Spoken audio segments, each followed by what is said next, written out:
엑소모빌이 뭐하는 회사지? 석유회사잖아. 덴버리라는 회사를 인수를 해. 7조 2,300억을 들여서 인수를 했어. 달러로는 49억 달러. 홈페이지를 보면 꼭 친환경 회사 같은데 미국에서 제일 긴 이산화탄소 파이프라인을 가진 회사야. 파이프라인이 2,092km 규모로 걸쳐 있어. 미국은 땅이 워낙 크잖아. 걸프만 쪽에 걸쳐 있다. 걸프만이 세계 3대 5위라고 보고 이 파이프라인이 미국의 25%를 커버하니까 굉장히 큰 회사지. 이 덴버리는 석유 시대의 상징 EOR이 주업이었던 회사야. 그 쭈쭈바 있잖아. 처음에는 먹기가 쉬운데 밑으로 내려가면 먹기가 힘들지. 그래서 막 손으로 짜서 먹잖아. 그거랑 똑같아. 석유 시추를 이제 할 만큼 해서 더 깊숙한 데서 뽑아내야 될 때 필요한 기술. 그때 EOR을 쓰는데 EOR의 방법 중 하나가 이산화탄소를 주입해서 석유를 더 뽑아내는 거. 이 하늘에는 라마 돌다무대 너무 많아서 문제가 되는 게 이산화탄소지. 이거를 때로는 사서 이 관을 통해 연결해서 주입해왔다. 이 회사를 그럼 왜 인수했을까? 석유를 더 파내려고? 반대야, 반대. 탄소를 포집하고 저장하는, 그리고 여력이 되면 활용하는 기술을 CCUS라고 하는데, 이 엑소모빌이 덴버리를 인수한 게 사실 CCUS 때문이라고 할 수 있지. 이제는 석유를 많이 뽑아내는 것도 중요한데 석유에서 이산화탄소가 안 나오게 하는 게 너무 중요해진 거야. 생각해봐. 공기청정기에서 나쁜 거 거리는 것처럼, 청소기로 먼지 빨아들이는 것처럼 대기에서 이산화탄소를 딱 빨아들인다? 그럼 대박이지 않아? 그대로 쓰고 이산화탄소만 분리하면 환경 문제가 해결인데. 참고로 공기 중에서 분리하는 걸 포집이라고 하고, 이거를 다시 땅 밑으로 우리 인간이 안 건드렸으면 거기 그대로 있었어요. 아주 깊은 심해 기반을 밑으로 영구 격리를 하는 게 저장이고, 또는 좀 새로운 연료 블루수소 같은 걸 만드는데도 쓰자. 이게 활용이야. 이걸 하려고 파이프라인만 인수했냐? 아니야. 뭐 육지, 해안, 부지도 안 가리고 다 인수를 하고 이산화탄소 저장하는 땅까지 지금 손대고 있는데, 근데 사실 내가 엑소모빌 딱 하나 때문에 이거를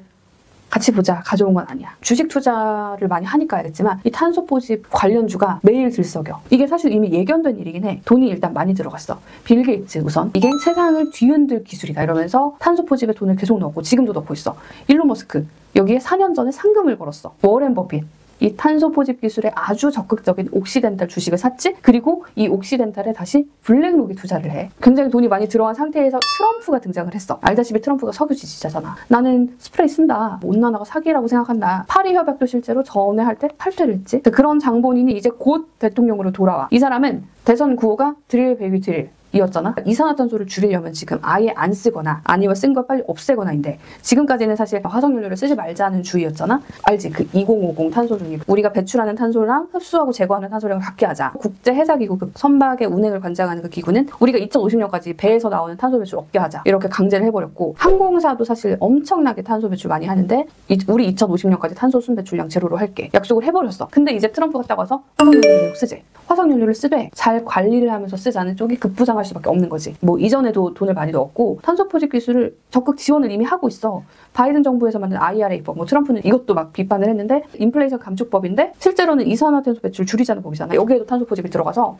이산화탄소를 영구 저장하면 톤당 최대 85달러, 그리고 EOR에 톤당 60달러 이미 지원을 하고 있다. 정부 보조금이 들어간다. 어렵잖아. 탄소 포집이 뭐고 CCUS랑 DHAC가 뭐고 이런 거는 전문가 인터뷰를 통해서 보고 올게. 여보세요? 여보세요? 네. 탄소 포집이라고도 하고 이산화탄소 포집 기술이라고도 하고 혼용해서 사용하는 것 같은데, 정확하게 포집을 하는 게 탄소인지 이산화탄소인지 그게 궁금해. 정확하게 포집하는 거는 이산화탄소고, 사실 탄소 자체는 우리가 휘발유나 경유 같은 것처럼 연료로도 많이 사용되고 있어서 큰 문제가 없는데 얘가 사용한 다음에 이산화탄소 형태로 하늘로 날아가는 게 문제가 되는 거거든. 왜냐면은 이산화탄소들이 지구에서 우주로 다시 내보내야 되는 그 적외선들을 다시 흡수해서 지구를 계속 뜨겁게 만들기 때문에 그냥 탄소는 문제가 없지만 이산화탄소가 대기권에 있으면 지구 온난화를 일으켜서 요거를 제거하려고 흡수를 하는 거라고 보면 됩니다. 네. 탄소 포집이 CCUS랑 DAC로 나뉘거든. 이 CCUS는 화석연료에서 나오는 걸 포집하는 거고, DAC는 직접 공기 포집이라고 하는데, CCUS하고 DAC의 차이는 뭐지?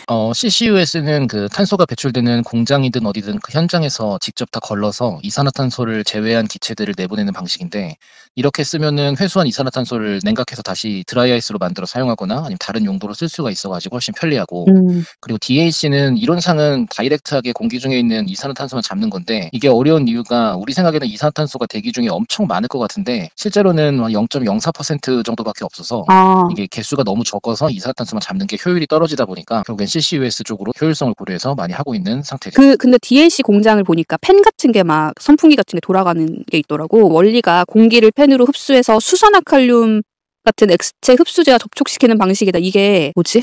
이산화탄소가 그대로 있으면 이 녀석이 워낙에 안정한 물질이라 어딘가 가둬두기가 너무 어려운데, 결국 이산화탄소가 화학 반응을 해서 가루 형태나 액체 형태로 바꿀 수 있는 물질이 있어야 좀 더 효과적으로 잡을 수가 있어. 그래서 여기다가 좀 더 빠르게 공급하려고 팬을 돌려가지고 기체를 좀 더 빠르게 흡입시키는 거고, 이거랑 관련해서도 우리가 분류수소라고 부르는 수소 발생 방식이 있는데, 이때도 사실 이산화탄소가 발생을 하거든. 근데 얘네들을 땅 속에다가 그냥 그대로 묻어 넣는 건데, 이렇게 보면 이제 땅 속에 들어간 게 다시 새 나와가지고 공기로 날아가는 게 아닌가 걱정되지만, 땅에 있는 산화 마그네슘이나 이런 물질들 역시 이산화탄소랑 잡아가지고 광석 형태를 만들기 때문에 그런 식으로 제거하려고 하는 방식이라고 생각하면 돼.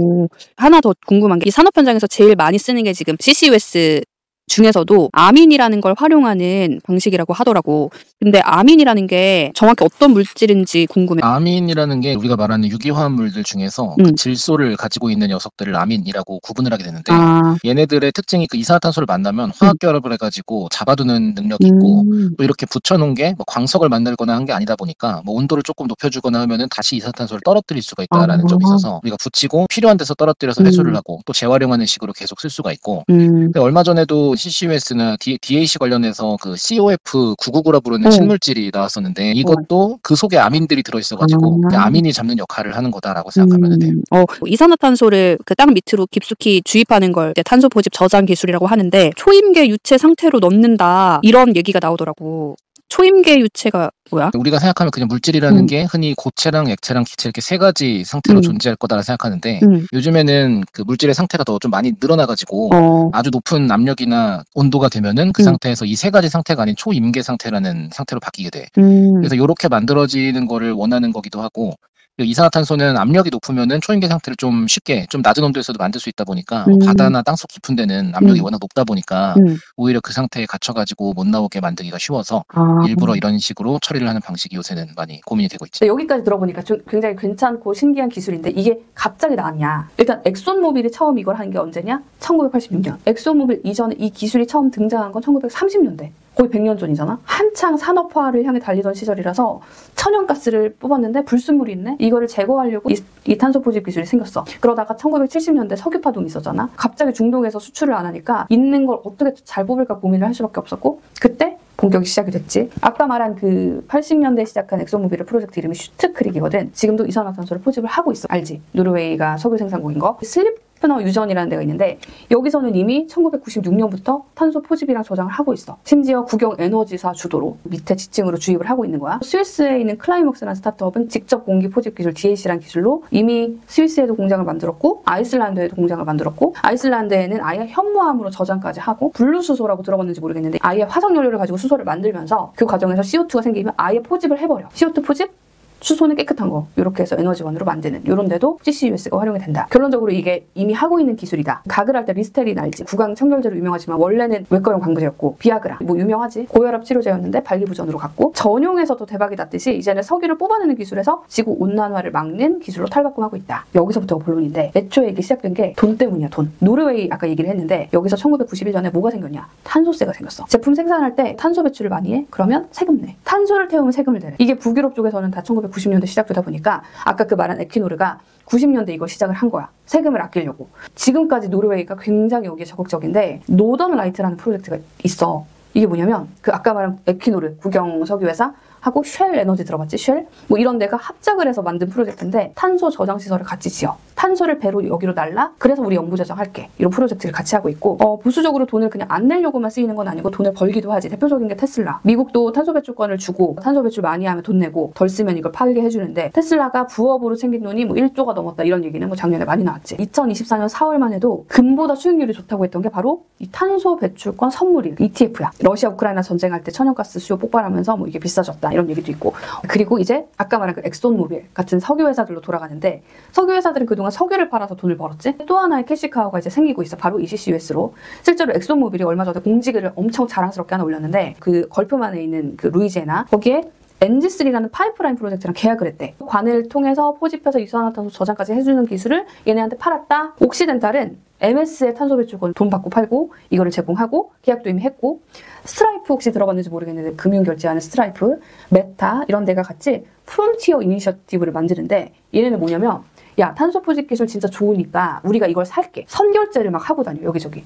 우리가 돈 쓸 거야. 그러니까 너는 개발해. 이런 식으로. 특히 이게 맞물리는 게 요즘 보면은 데이터 센터들 나오는 기사들 보면 원전에 투자한다, 빅테크가 이런 게 결국 에너지가 필요해서 그거를 조금 친환경적으로 에너지를 끌고 오겠다고 해서 빅테크들이 여기에 투자를 하는 건데 동시에 탄소 포집 기술도 뛰어들고 있는 거야. 이 데이터 센터가 기후 악당이라고 불려 지금. 엄청난 온실가스 배출의 주범이 되고 있기 때문에 에너지를 어디서 갖고 올 거야? 여기서 끝나는 게 아니라 이 에너지로 만든 온실가스를 어떻게 할 건데? 이게 인류에게 절체절명한 과제이자 그들의 과제이기 때문에 여기까지 들으면 와 이거 진짜 대박이다 이런 생각이 들겠지만 갈 길이 멀어. 국제에너지기구가 2050년 기준 한 15% 정도 탄소 포집하면 잘하는 거다 이런 얘기를 했었고 아까 말한 그 슈트크릭은 35년째 돌아가고 있어. 문제는 잘 안 돌아가. 한 50% 정도 목표치밖에 달성을 못하는 데다가 안 되면 그냥 날리는 거야. 이산화탄소를 대기 중으로. 노르웨이 저장소 2008년에 또 추가로 만든 스노볼트 저장소에는 이산화탄소를 주입을 했는데 이게 폭발할 것 같네? 넘칠 것 같네? 압력이 높아지는 이런 문제도 있고 모든 게 잘 돌아간다고 해도 뭐 이런 느낌인 거지. 바닷물에서 소금을 조금 퍼내냈다고 바닷물이 싱거워지나? 아직은 굉장히 작은 수준에서 이루어지고 있는 거고 그 중에서도 한국은 거의 아예 발걸음도 안 뗀 수준. 우리는 저장할 데도 없어. 그래서 막 딴 나라 땅에 갖다가 묻고 실제로 우리나라 대기업들도 석유화학 기업들이 대부분 탄소 포집 기술을 하고 있어. 뭐 SK나 롯데나. 여기서 나오는 게 조선업이야. 내가 나중에 조선업도 얘기를 하겠지만 아까 내가 이산화탄소를 날라서 해저에 주입을 한다고 했는데 이거 나르는 배. 액화 이산화탄소 운반선 시장이 새로 개척이 되고 있다. 요거를 한국 조선소들이 지금 새롭게 막 수주를 하고 있다 해서 또 조선업에는 하나의 기회가 되고 있다. 그러니까 파생되는 시장이 많다 보니까 어디서든 또 기회를 찾을 수 있다. 이런 얘기지. 결론. 사실 이산화탄소를 흡수하는 거 원래는 바다가 하고 있고 나무가 하고 있고 빙하가 하고 있고 이런 것들을 지금 인간이 애써야 하는 시대가 이미 왔고 그게 너무 어려운 일이다 보니까 이제는 나쁜 놈을 잡는데 현상금이 걸렸어. 근데 그 나쁜 놈을 만든 애들이 내가 나쁜 놈 잡을게 하고 애쓰고 있는 상황. 거기서 트럼프까지 등장했네. 트럼프는 석유 재벌들하고 약간 밀착 관계잖아. 트럼프가 과연 이 CCUS라는 거를 어떻게 할까? 이거는 계속 밀어줄까? 트럼프도 이 추세를 거스르지를 못할 거다. 이런 얘기들이 많지. 인류는 성공을 배우잖아, 실패해서. 이산화탄소도 사실 요즘 듣기만 해도 굉장히 암울해지는 단어지만 이 기체가 아이러니하게 돈이 되는 시대가 오고 있다. 모두가 아니라고 할 때 얘라고 할 수 있는 그 도전. 이런 데 돈이 몰린다면 나는 개인적으로 찬성이야. 어떻게 생각해?